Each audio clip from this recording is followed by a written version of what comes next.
पाठ 11 फटाफटी आहार। प्रिय बेटी अपराजिता, सदा खुश रहो। मुझे यह खबर सुनकर अच्छा लगा कि इस वर्ष की वार्षिक परीक्षा में आदित्य सफल रहा और अब वह 9वीं कक्षा में पहुंच गया है। अपने ईमेल में तुमने उसे फास्ट फूड खाने की आदतों को लेकर जो चिंता जाहिर की है वह उचित है। पिछले कुछ दशकों में विश्व भर में फटाफटी आहार यानी फास्ट फूड के बढ़ते प्रचलन ने हमारे बच्चों और किशोरों के स्वास्थ्य को जिस तरह से चौपट किया है, उसे लेकर आज दुनिया में अधिकांश अभिभावक, चिकित्सक और सभी प्रबुद्ध लोग चिंतित हैं। मैंने इधर फास्ट फूड से संबंधित एक लेख तैयार किया है। इस लेख में ऐसे कई खतरों के प्रति सचेत किया गया है जो इसके बेतहाशा सेवन से हो सकते हैं। तुम यह लेख आदित्य को पढ़ने देना ताकि वह स्वयं ही यह समझ ले कि उसे आहार के रूप में कैसा भोजन खाना चाहिए। यह लेख इस प्रकार है। फास्ट फूड के कुनबे में ऐसे सभी आहार आते हैं जिन्हें मिनटों में तैयार करके परोसा जा सकता है। यद्यपि भूख को शांत करने के लिए हमारे देश में चिवड़ा और सत्तू जैसे फटाफट इस्तेमाल किए जा सकने वाले आहार सामग्रियां सैकड़ों वर्षों से प्रचलन में हैं, लेकिन यहाँ हम जिस फास्ट फूड की बात कर रहे हैं उसमें रेस्टोरेंट या परचून की दुकानों में पैकेटों अथवा डिब्बों में मिलने वाले वे आहार शामिल हैं जिन्हें पहले से पकाई या तपाई हुई खाद्य सामग्रियों से तैयार किया जाता है। मनुष्य की स्वास्थ्य संबंधी जरूरतों को पूरा करने के लिए उसके द्वारा खाए जाने वाले खाद्य पदार्थों में कुछ अनिवार्य पोषाहारों का होना जरूरी है। चिंता की बात यह है कि आजकल प्रचलित फास्ट फूड में अधिकांश पोषाहारों की कमी होती है। बढ़ते बच्चों के शारीरिक विकास के लिए उनके आहार में कार्बोहाइड्रेट, वसा और प्रोटीन उच्च अनुपात में होने चाहिए। बाजार में फास्ट फूड के नाम पर जो चीजें सहजता से उपलब्ध हैं, उनमें कार्बोहाइड्रेट और वसा तो होती हैं, लेकिन प्रोटीन पर्याप्त मात्रा में नहीं रहता है। यही नहीं, उनमें प्रयुक्त कृत्रिम नमक और कुछ रसायन स्वास्थ्य के लिए हानिकारक होते हैं। आहार से प्राप्त होने वाले प्रोटीन से हमारे शरीर में अनेक उपयोगी रसायनों का निर्माण होता है। इसकी कमी के कारण बच्चों और किशोरों के सहज शारीरिक विकास में विसंगतियां आ सकती हैं।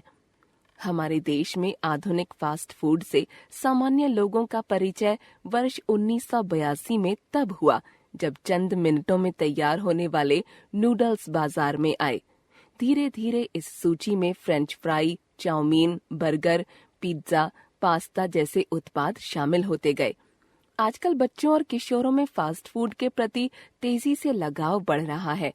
उपलब्ध आंकड़ों के अनुसार महानगरों में रहने वाले 2/3 बच्चों को फास्ट फूड का चस्का लगा हुआ है। छोटे छोटे शहरों में भी तेजी से फैलती फास्ट फूड संस्कृति हमारे बच्चों और युवाओं को बीमारियों का शिकार बना रही है। पश्चिमी संस्कृति की नकल के कारण हमारी नई पीढ़ी फास्ट फूड के बढ़ते प्रचलन के कारण दिल की बीमारियों की गिरफ्त में आ रही है। उनमें मोटापा, मधुमेह, रक्तचाप और हृदय की बीमारियों का प्रकोप तेजी से बढ़ रहा है।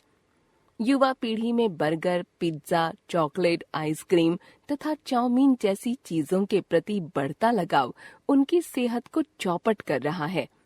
बाजार में मिलने वाले सभी फास्ट फूड सामग्रियों में कुछ ऐसे रसायन होते हैं जिनकी वजह से हमारे शरीर में हानिकारक कोलेस्ट्रॉल का स्तर बढ़ता है, मोटापा बढ़ता है, मधुमेह होने का खतरा बढ़ता है और शरीर की रोगों से लड़ने की ताकत में कमी आती है। ऐसे कोलेस्ट्रॉल की मात्रा बढ़ने से हृदय को रक्त पहुंचाने वाली धमनियों में अवरोध पैदा हो जाता है, जिससे हमारे हृदय को नुकसान पहुंचता है। फास्ट फूड में पाए जाने वाले मोनोसोडियम ग्लूटामेट नामक रसायन के सेवन से सिर दर्द, उल्टी, सीने में दर्द और कमजोरी के मामले सामने आए हैं। इस रसायन के सेवन से भूख लगने की इच्छा में बढ़ोतरी होती है। फलस्वरूप बहुत सारा फास्ट फूड खा लेने के बाद भी हमारी भूख शांत नहीं होती है और हम जरूरत से अधिक आहार खाते जाते हैं। फास्ट फूड में कैसीन नामक एक अन्य रसायन का भी इस्तेमाल किया जाता है। इस रसायन को बनाने के लिए कैल्शियम हाइड्रोजन फॉस्फेट का इस्तेमाल किया जाता है। इस तरह से बनाए जाने वाले कैसीन का हमारे दिमाग पर नशीला प्रभाव पड़ता है। फलस्वरूप हम कैसीन युक्त फास्ट फूड को खाने के आदी हो जाते हैं।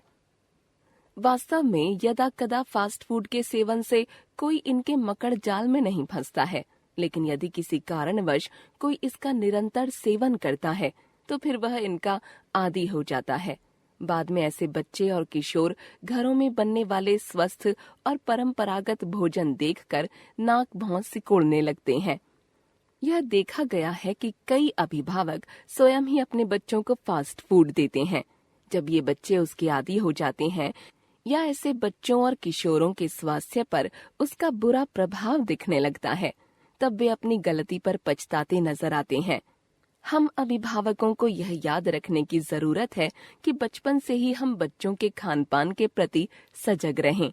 साथ ही हम बच्चों और किशोरों को फास्ट फूड से जुड़ी वैज्ञानिक जानकारी दें तथा स्वयं भी अपने आहार के सेवन के प्रति सतर्क रहें।